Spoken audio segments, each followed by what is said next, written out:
स्वामी के शीर्षान में कोटि से वंदन। युग प्रदान आचार्य महासमुद्र के शीर्षान में कोटि से वंदन।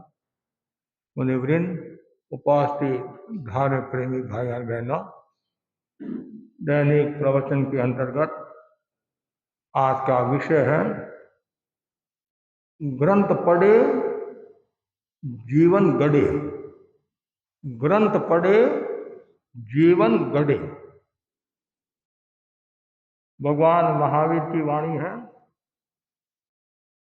धम्मे दुविये पन्नते तम जहां सूये धम्मे चेव चरित धम्मे चे।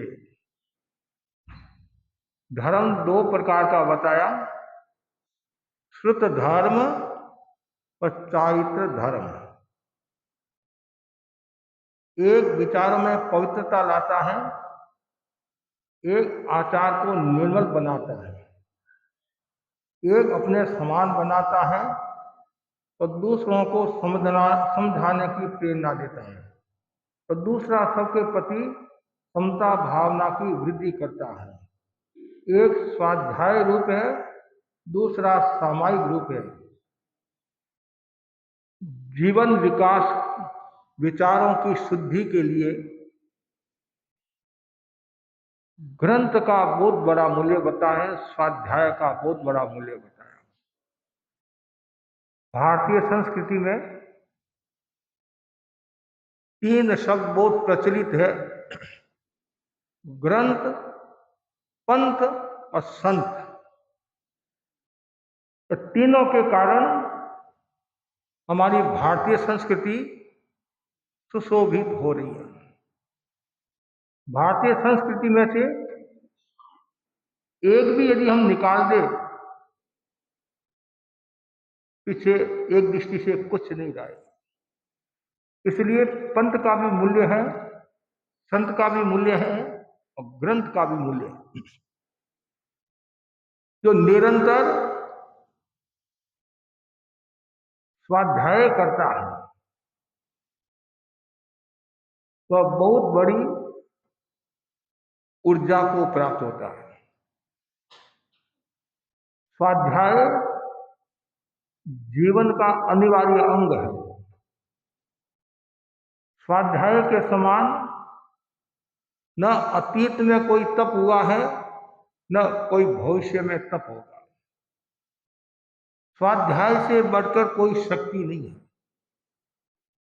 स्वाध्याय आत्मा की खुराक है, आभ्यंतर तप है, एक प्रकार की औषधि है, रसायन है। स्वाध्याय करने से आचार विचार संस्कार व्यवहार में बदलाव आता है।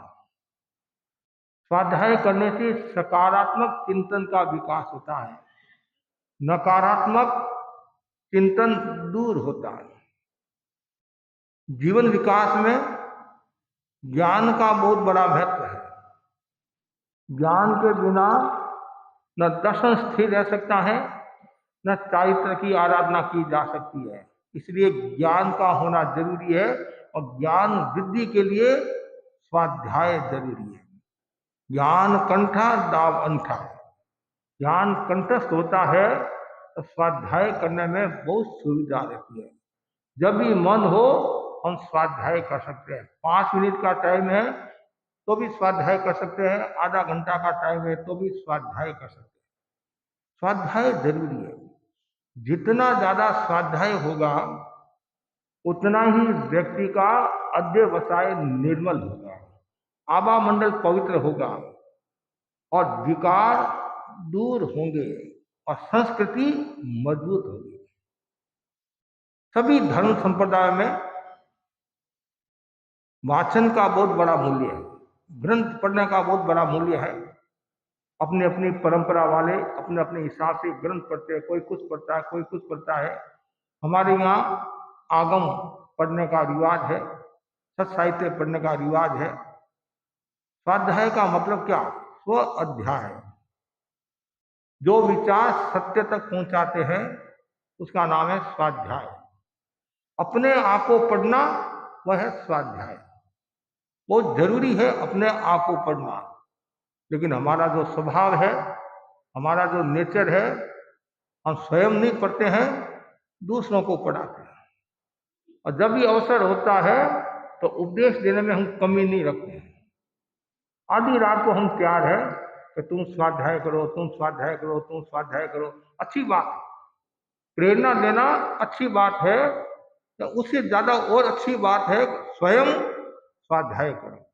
और स्वयं स्वाध्याय करते हो फिर दूसरों को प्रेरणा देते हैं तो उसका अलग एक रूप होगा। आचार्य भिक्षु स्वयं स्वाध्याय करते थे, फिर वो दूसरे संतों को प्रेरणा देते थे। भारमंडी स्वामी को कहते थे हरे खरे स्वाध्याय करो। क्यों कहते थे? उनको नींद आती थी, तो खड़े खड़े करने से नींद उड़ जाएगी।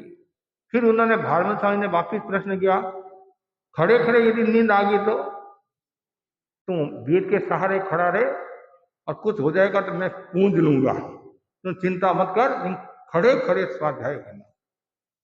और वो भी पिछली रात में, जिस समय मीठी मीठी नींद का समय होता है, जब बच्चे स्कूल जाते हैं, सुबह 6-7 बजे का टाइम होता है, माँ उठाती है तो बच्चा बोलता है प्लीज प्लीज 2 मिनट्स 2 मिनट्स, ये मीठी नींद आ रही है।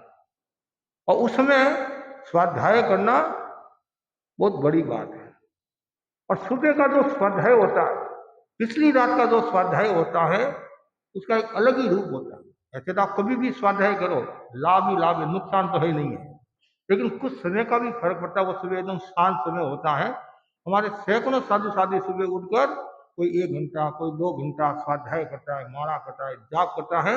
और सुबह उठकर जो स्वाध्याय करता है, ध्यान साधना करता है, उसका आयुष्य पूरा होता है, मरकर देवलोक में जाता है। और जब बोलने के लिए खड़ा होता है तो देवता भी उसका सम्मान करते हैं, बोलो सा बोलो सा बोलो सा। और स्वाध्याय आदि नहीं किया और ऐसे यदि वो देवलोक में चला गया, कोई और कारण से भी तो देवलोक में जाता है, तो जैसे ही वो खड़ा होता है बोलने के लिए, तो देवता कहते हैं माँ बोल, तुम बोलने के अधिकारी नहीं हो। क्यों? तुमने पिछली रात में स्वाध्याय नहीं किया। ऐसा कालगुणी फरमाते थे। तो स्वाध्याय का कितना बड़ा मूल्य है। हजारों गाथाओं का स्वाध्याय होता है। 32 अक्षरों की एक गाथा होती है, 32 अक्षरों की एक गाथा होती है। तो आत्मा की शुद्धि के लिए, सत्य के विकास के लिए, सत्य के प्रकाश के लिए, मैत्री के विकास के लिए और स्वाध्याय जरूरी है। सत्य की खोज करना, अन्वेषण करना है तो स्वाध्याय करना होगा।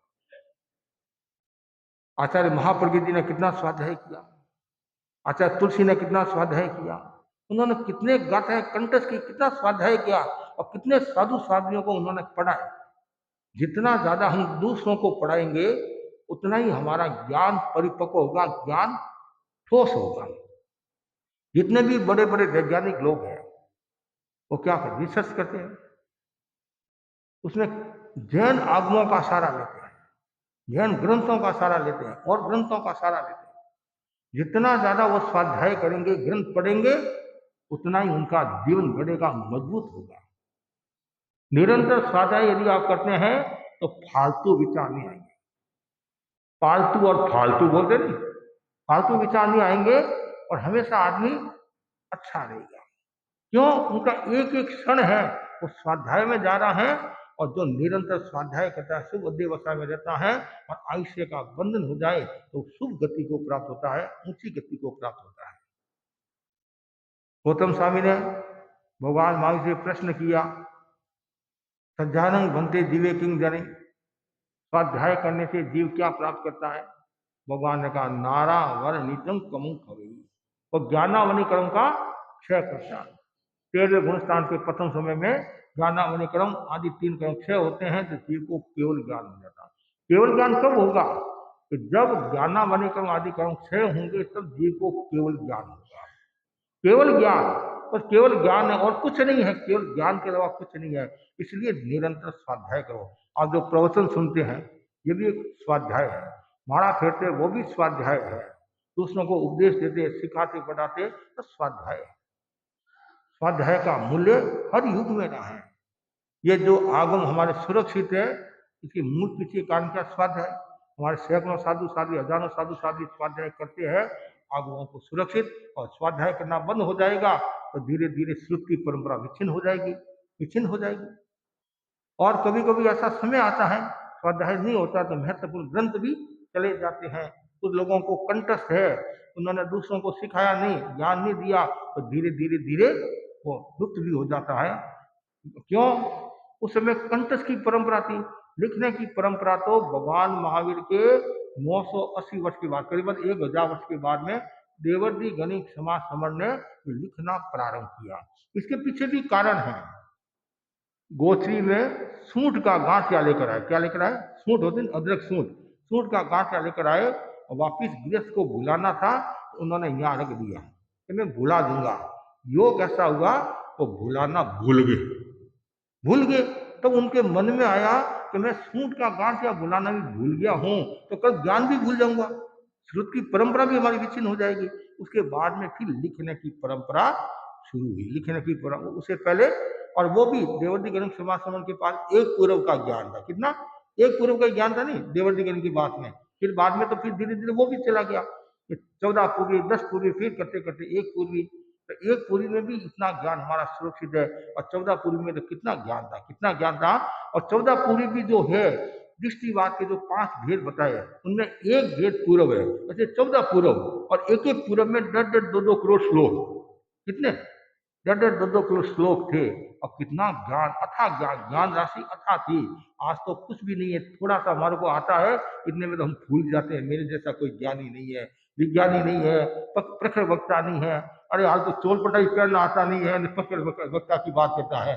पेन पूरा पहनना आता ही नहीं है, प्रखर वक्ता की बात करता है। अरे ज्ञान में बहुत समय लगता है, बहुत ऐसे ज्ञान होता है। अथाह ज्ञान है, अथाह ज्ञान है। जितना ज्यादा ज्ञान करोगे उतना ही विकास होगा। उसके लिए स्वाध्याय, निरंतर स्वाध्याय, कम से कम 1 घंटा सबको स्वाध्याय करना चाहिए, सत्य साहित्य पढ़ना चाहिए। पहले हमारे पास में ज्ञान नहीं, ये किताबें उपलब्ध नहीं थी, तो प्रतियां भी बहुत मुश्किल से मिलती थी। हमारे साधु साधु ने कितनी प्रतियां लिखी, कितने आगम लिखे। अब तो बहुत सुविधा है। पहले तो ये सोचते थे कौन सा ग्रंथ पढ़े, अब ये सोचते कौन कौन सा ग्रंथ। पहले तो मतलब इतना फर्क नहीं, पहले सोचते थे क्या पढ़े, क्या पढ़े, क्या पढ़े, और अब सोचते क्या क्या पढ़े। अरे इतना ये पढ़े वो पढ़े। हम आचार्यों के आभारी है जिन्होंने हमारे को कितना ज्ञान दिया। आचार्य भिक्षु ने 38,000 पद्य लिखे, कितने? 38,000। और गणिराम जी स्वामी ने उन सब पद्यों को कंठस्थ किया, 38,000 पद्यों को। गुमान जी लोनावत ने 38,000 पद्यों को कंठस्थ किया। और व्याचार्य ने 3.5 लाख पद्यों की संरचना की। कितने? 3.5 लाख पद्यों की। आचार्य तुलसी महाप्रभु जी ने कितना साहित्य लिखा। वर्तमान आचार्य महासमुद्री कितना साहित्य मतलब प्रवचन के माध्यम से लोगों को बता रहे हैं, किताबें आ रही हैं। और भी अनेक साधु साध्वियां तो कितना साहित्य लिखा, विपुल साहित्य हमारे पास में है। और साहित्य जरूर पढ़ना चाहिए, सत्य साहित्य। साहित्य को, साहित्य में भी सत्य साहित्य को स्वाध्याय का है। आप अखबार पढ़ते हो, वो स्वाध्याय की श्रेणी में नहीं आता है। उसमें यदि भगवान महावीर का जीवन दर्शन आया हो, आत्मा की बात आई हो, तत्व की बात आई हो, कर्म निद्रा की बात आई हो, तो वो स्वाध्याय। स्वाध्याय वह है जिसे कर्म निद्रा होती हो। और अखबार पढ़ने से यदि राजनीति की बात आती हो और बात है, जानकारी अलग बात है, जानकारी करना अलग बात है, लेकिन सत्य साहित्य का पठन पाठन ही स्वाध्याय गिना जाता है। और कभी कभी चांदना भी हो जाता है, कभी कभी चांदना भी हो जाता है। स्वाध्याय क्या है? लाइट के समान है। स्वाध्याय क्या है? झाड़ू के समान है। जैसे आप झाड़ू निकालते नहीं, झाड़ू या तो कचरा निकल जाता, साफ हो जाता है, तो वैसे ही स्वाध्याय के द्वारा हमारे भीतर में जो राग द्वेष का कचरा है और कचरा निकल जाता है। और कभी कभी ऐसा होता है, एक पद्य हमने सुना, उसको कंठस्थ किया और अनुप्रेक्षा की, अनुप्रेक्षा की, एक पद्य के द्वारा हमारा चिंतन बदल जाता है। रोहिणी चोर की घटना ले लो आप, यहाँ तन का कांटा निकालते निकालते मन का कांटा निकाल गया। चोर था, पक्का चोर था, लेकिन एक शब्द कानों में पड़ा, मतलब कुछ शब्द कानों में पड़े, चिंतन बदला। इसलिए हम बार बार कहते हैं सुबह का प्रवचन सुनो। कितने ही काम हो घर में, काम हो, और कितने आप बड़े ज्ञानी हो, आपने 9 की परीक्षा दी हो, तेरा तुम प्रचेता बन गए हो, प्रखर वक्ता बन गए हो, आप मेरे से ज्ञानी हो, सब कुछ है, फिर भी सुबह का प्रवचन सुनना चाहिए। कभी भी अपने आप को ये नहीं समझना मैं तो बहुत ऑलराउंडर हूँ, बहुत ज्ञानी हूँ, मैं तो खुद पढ़ाने वाली हूँ, खुद उपदेश देने वाली हूँ। कभी ऐसा नहीं सोचना, और ज्यादा ज्ञान मिलेगा। अब ज्ञानी है तो और ज्यादा ज्ञान मिलेगा। पढ़ते जाओ, पढ़ते जाओ, पढ़ते जाओ और सुनते जाओ, पढ़ते जाओ, सुनते जाओ और सुनाते जाओ, अच्छी बातें सुनाते जाओ। आंखें भी निद्रा होगी और वातावरण अच्छा होगा, कलह मुक्ति की साधना होगी, विवाद दूर, अहंकार दूर ही दूर है, लाभ ही लाभ है।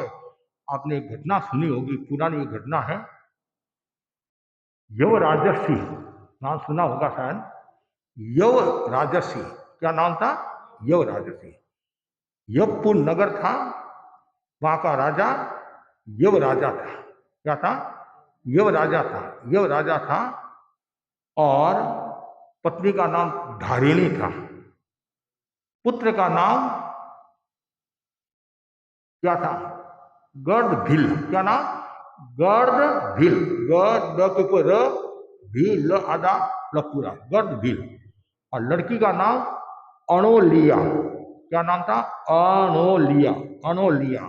और मंत्री का नाम दीर्घ पृष्ठ। मंत्री का क्या नाम था? दीर्घ पृष्ठ। ये प्राकृत शब्द है। गर्द बिल, अणोलिया और दीर्घ पृष्ठ। दीर्घ पृष्ठ, ये तीन नाम। और राजा का क्या नाम था? यव राजा। यवपुर नगर, यव राजा, उसका ये परिवार था। गांव में संत पधारे। संत में भी विशेष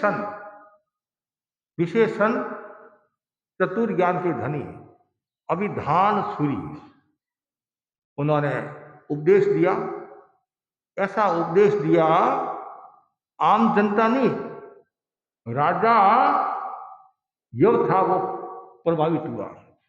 उसके मन में वैराग्य का भाव प्रस्फुटित हुआ। एक प्रवचन सुना, 1, 2, 4 जितने प्रवचन सुने, वैराग्य का भाव प्रस्फुटित हुआ और प्रतिबुद्धित हो गया, प्रतिबोध पाया, प्रतिबुद्धित हो गया। दीक्षा ले ली।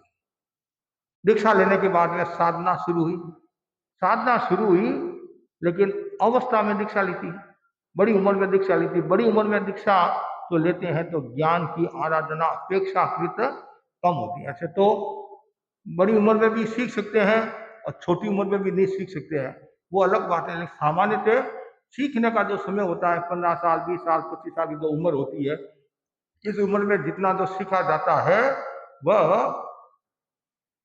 आगे थोड़ी सी कठिनाई आती है। आचार्य ने उपदेश दिया, धर्म आराधना करो, स्वाध्याय करो, लेकिन मुनि यव सेवा में मस्त था। इतना बड़ा राजा था, तो साधु संतों की सेवा खूब करता, खूब सेवा करता, तपस्या भी करता, सेवा भी करता। संत कहते, गुरु जी कहते, स्वाध्याय का कंठस्थ कर, गुरु जी और सब काम करने के लिए तैयार हूं, पढ़ाई का नाम मत लो। सीखनी आ कहने मतलब जैसे मिठाई खाने से ऐसा होता है, वैसे पढ़ाई का नाम मत लो, बाकी मैं सब कुछ करने के लिए तैयार हूं। तो वो 4 ज्ञान के धनी थे और कुछ समय के बाद वो भी थोड़े परिपक्व हो गए तपस्या सेवा आदि में। तो फिर कहा, जाओ तुम तुम्हारी नगरी में और वहां जाकर उपदेश दो। बोले, महाराज वहां क्या करूंगा, और वही नगर में, और वही मैं राजा रहा हुआ हूं, और अब मैं मुनि बन गया और वहां आकर के उपदेश दे, मेरे को तो बोलना ही नहीं आता। और मैं जाऊंगा तो मन में भावना तो आती नहीं, कहीं गांव में जा रहा हूँ इंसल्ट ना हो जाए, तो मैं मेरी भाषा में बता रहा हूँ। उन्होंने वो नहीं कहा मेरी इंसल्ट हो जाएगी, उन्होंने ये कहा कि मेरे को तो कुछ नहीं आता। गुरु जी ने कहा, तुम्हारे को जाना है, वहां उपदेश देना है।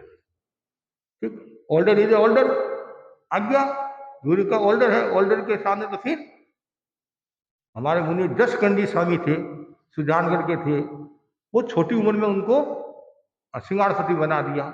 जब उनका सिंगाड़ा बनाया नहीं तो वो समझे नहीं कि मेरा सिंगाड़ा बनाया है, वो समझे किसी के साथ में मेरे को वंदना कराई है, किसी के साथ में मेरे को वंदना कराई है।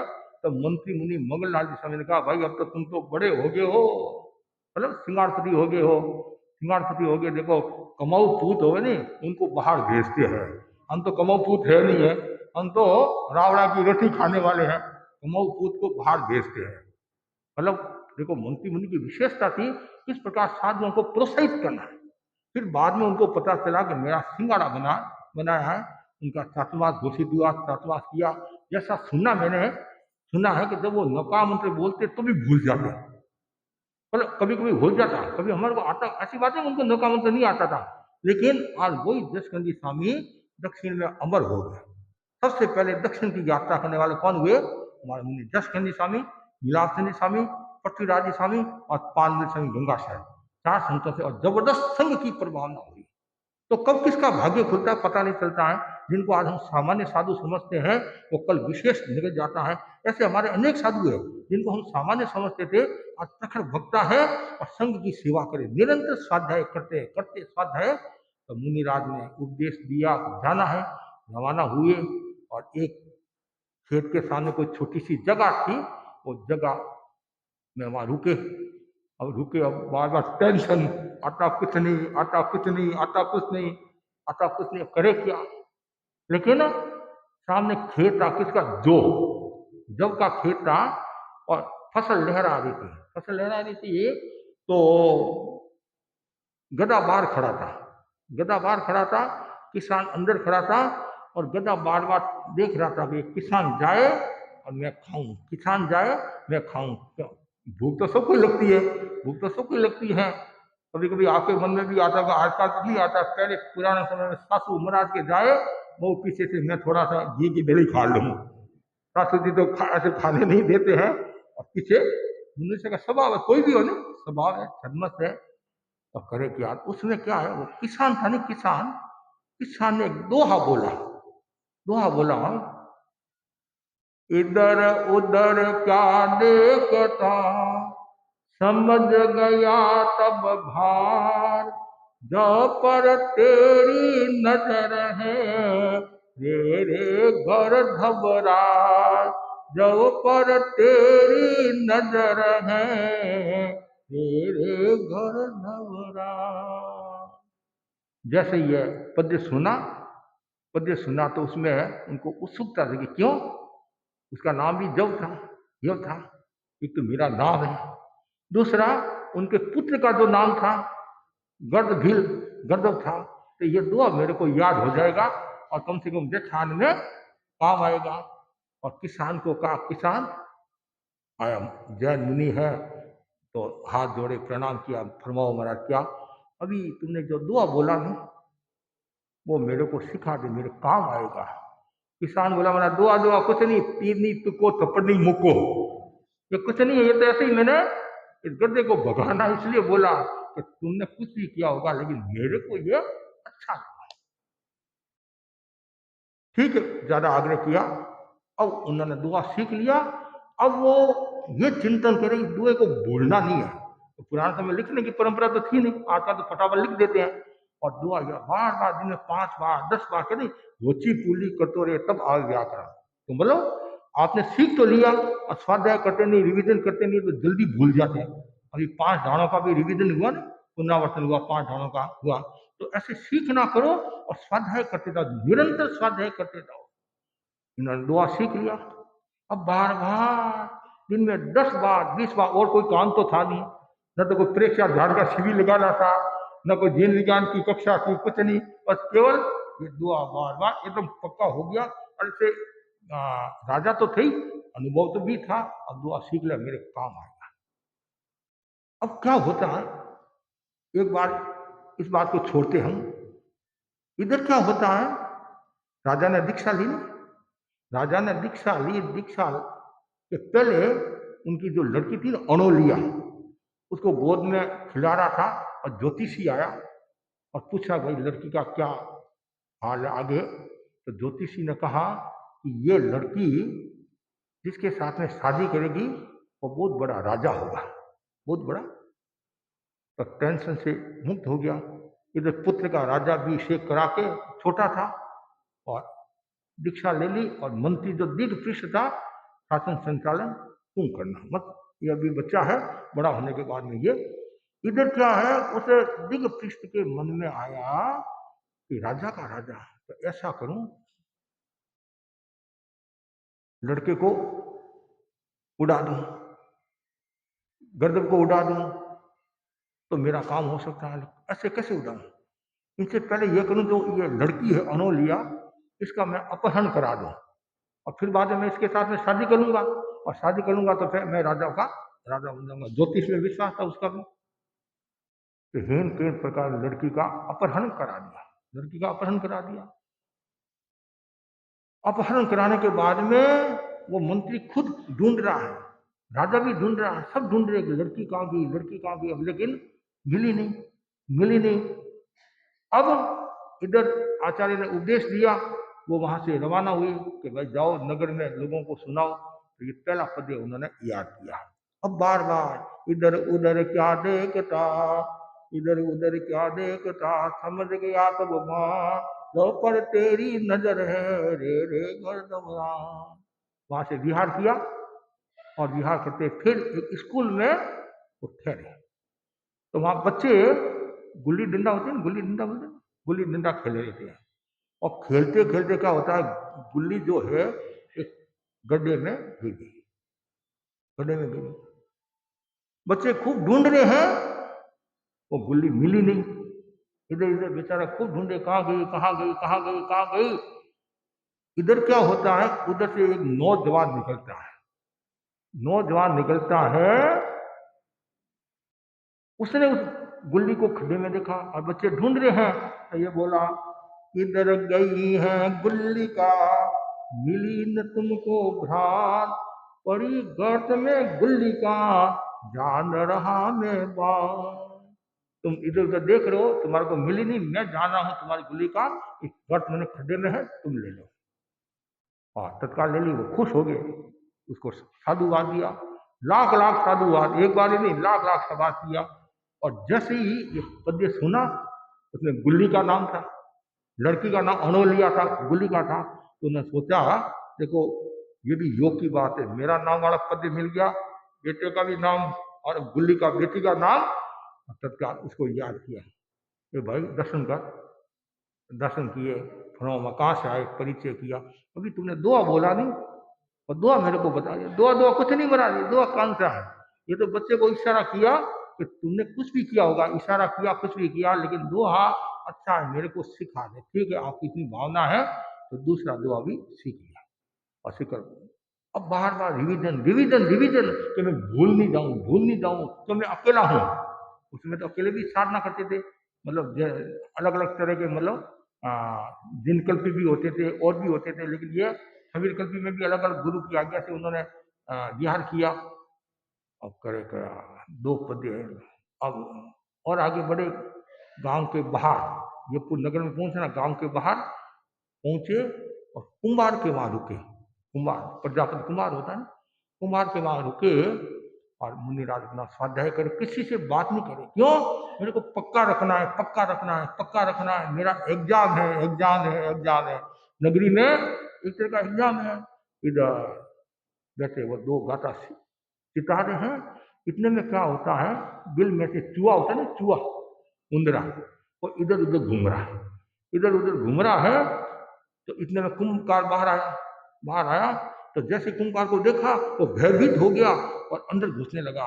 तो कुंभकार बोला, रे गर्धव तुम अति सरल, समझो भय का अर्थ, बीज पृष्ठ से भय तुम्हें, भय मेरे से रहत। ए चुआ, तू मेरे से डर मत, मेरे से कोई खतरा नहीं है, मेरे से कोई खतरा नहीं। तुम्हारे को जो खतरा है वो दीर्घ पृष्ठ से है। दीर्घ पृष्ठ मतलब सांप, सांप होता है दीर्घ पृष्ठ मतलब सांप, सांप से खतरा है। चूहे को सांप से तो खतरा होता है, बिल्ली से भी खतरा है, ऐसे खतरा होता है। मेरे से कोई खतरा नहीं है। तब जाकर वो थोड़ा सा निश्चिंत हुआ। और ये तीन पद्य अब बार बार चिताना करा है। इधर क्या होता है, सबको पता चल गया मुनि राज आ रहे, मुनि राज आ रहे हैं, कल भव्य स्वागत करना है, भव्य पता चल गया। और मंत्री को भी पता चल गया महाराज आ रहे हैं। मंत्री ने सोचा ये तो ज्ञानी है कि मेरा भंडा फोड़ ना कर ले, तो उसने तो ये सब काम किया, लड़की को भंडा फोड़ ना कर ले। अच्छा है कि बाप को ठिकाने लगा दे। दिमाग अलग अलग होता है। तो राजा को तैयार किया। आपको पता है आपका बाप आ रहा है, बाप का साधुपणा में मन नहीं लगा है, साधुपणा में मन नहीं लगा है, स्वयं से च्युत हो रहे हैं और आपको मारकर ये राजा बनेंगे। तो ऐसा नहीं होता है बेटा, बोला ऐसा नहीं होता। अरे राजनीति में सब चलता है, इसलिए सावधान रहो, ये आपको मारे इससे अच्छा है आप इसको उड़ा दो। मंत्री ने अपना स्वार्थ देखा, वो बोला ऐसा अधर्म मैं करने वाला नहीं, ऐसा अधर्म मैं करने वाला नहीं। और यदि आपको विश्वास नहीं है तो आप जाकर खोज कर लो, खोज कर लो। देखो उसने क्या किया, पहले वहां शस्त्र गाड़ दिए थे मंत्री ने ऐसे, ताकि कल कुछ हो जाए तो मैं प्रमाण देखूं, बताऊंगा, देखो ये ऐसा ऐसा, ये देखो, और बता भी दिया आप कह रहे हो ये ऐसा, ठीक है। वो आया तो बाप क्या बोल रहा है कम से कम सुनो तो सही है। जैसे कभी जैसे भिक्षु स्वामी की बात आती नहीं, भिक्षु स्वामी अंदर स्वाध्याय करते, और वो कौन विजय सिंह जी पटवा और वर्धमान जी दोनों ही अंदर तो आना नहीं, उन्होंने नियम बनाया था। तो भिखन जी क्या करते, कम से कम सुनो तो सही। और सुनना ये तो बहुत अच्छी बातें कह रहे हैं, ये तो भगवान की वाणी सुना रहे, और अंदर तो आना नहीं, अंदर तो आना नहीं। लेकिन चर्चा बाहर की, वो प्रसंग दूसरा, लेकिन मूल बात है कभी कभी मन में आता है कौन क्या कहता, सुनो सुनो सुनो। तो वो भी आया, कुछ हिसाब से आया, तो हिसाब से वो भीत से ऐसे पीछे खड़ा हो गया मकान के, और देख रहा है कि मुनि क्या करे, क्या इनकी योजना है, कि भाई शस्त्र आदि क्या, देखो तो सही, कल मेरी 12 नहीं बजा दे, मेरे को खत्म नहीं कर ले। देखो कोई भी हो, राजनीति में न पिता देखता है न पुत्र देखता है, राजनीति में तो कुछ भी हो सकता है। तो ये आया इधर मुनिराज है, पहला दुआ बोलते, ध्यान से सुनना, वो बाहर खड़ा सुन रहे हैं कि क्या बोलते हैं, इधर उधर क्या देखता, समझ गया तब भान, जो पर तेरी नजर है तेरे घर धबरा।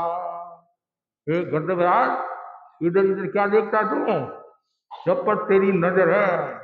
तो उसके लड़के का नाम गर्दभराज था, तो इधर उधर देख रहा था, और जब पर तेरी नजर, उसकी नजर वही तो नहीं, जब पर ही तो सिर्फ बाप पर थी कि बाप क्या करता, इसको मारना खत्म करना है।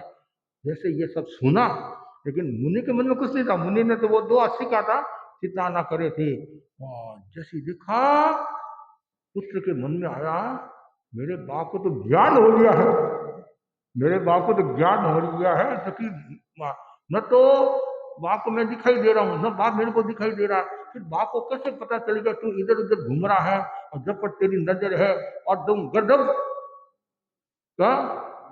तो जैसे कहा तो पारा थोड़ा ठंडा हुआ, पारा ठंडा हुआ कि रात दूसरा है, रात दूसरा है, फिर दूसरा, इधर गई है गुल्ली का, मिली न तुमको भ्रात, पड़ी गर्त में गुल्ली का, जान रहा मैं भय, जान रहा मैं ये बात। तो जैसे ये बात ही, इधर उधर क्यों घूमता है, तुम्हारी जो गुल्ली का अनोलिया बहन का नाम था नहीं, वो कहाँ है, गर्त, तो अंडरग्राउंड में थी, वो अंडरग्राउंड में थी। हाँ, ये कहा तो उसको शंका हुई कि मंत्री ने कुछ घोटाला तो नहीं किया, मंत्री ने कुछ घोटाला नहीं किया, और उत्सुकता थी आगे और क्या, आगे और क्या कह रहे हैं, आगे और क्या कह रहे हैं।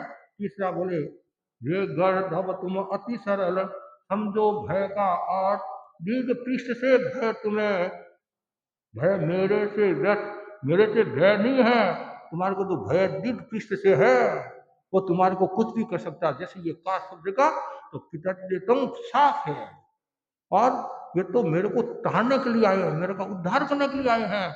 और तत्काल वो वहां से गया, और सीधा कहाँ गया, घेराबंदी करके मंत्री का जो महल था नीचे अंडरग्राउंड था, और अंदर गया, अनोलिया निकली, अनोलिया निकली कि अरे ऐसा तू ऐसा करता है। और उसमें तो कुछ नहीं बोला, उसमें कुछ नहीं बोला अभी तो बोलने में, लेकिन फिर योजनाबद्ध तरीके से उनको देश निकाला दे दिया, और बहन सुरक्षित, और मुनिराज पधारे, भव्य स्वागत, और 3 दिन रहे वो, और एक एक दोहे पर जबरदस्त प्रवचन हो गया। उसका परिणाम ये आया, और कि अब पुत्र था नहीं, पुत्र के मन में भी वैराग्य आ गया, पुत्र के मन में वैराग्य, और माँ के मन में भी वैराग्य आ गया, मुझे दीक्षा लेना है, और जो मेरी बेटी है वो राजा होगी, मतलब उसका पति राजा होगा। तो जो युवराजा की पत्नी थी, पत्नी का जो भाणेज था, भाणेज के साथ में शादी करा दी, राज्य का भार उनको दे दिया, इन्होंने दीक्षा लेकर आत्मा का कल्याण कर दिया। ये कहानी है, घटना है, कहानी मतलब घटना प्रेरणा देती है कि जो स्वाध्याय करता है कब किसका चिंतन बदल जाता है स्वाध्याय से, दिशा और दशा बदल जाती है। तो मैं भी आपको यही कहना चाहता हूँ, ज़्यादा से ज़्यादा भाई बहनों को स्वाध्याय करना चाहिए, और स्वाध्याय करने से बुद्धि का भी विकास होता है, विनय का भी विकास होता है, ज्ञान वृद्धि होती है, और व्यक्ति धर्म में स्थित होता है। इसलिए मतलब निरंतर स्वाध्याय करते रहो, जितना ज़्यादा स्वाध्याय होगा उतना ही हमारा जीवन पवित्र होगा, अच्छा होगा। इसलिए बार बार ज्ञानी जन कहते हैं कि भाई हाँ, ग्रंथ पढ़े जीवन गढ़े, और ग्रंथ पढ़ने से जीवन गढ़ता है। तो बस आज इतना ही कहना चाहता हूँ, ज़्यादा से ज़्यादा भाई बहन स्वाध्याय करें, ग्रंथ पढ़े, सत साहित्य पढ़े, और जितना ज़्यादा स्वाध्याय करोगे उतनी आत्मा निर्मल और पवित्र होगी। इसी आशा के साथ ओम। आज शुक्रवार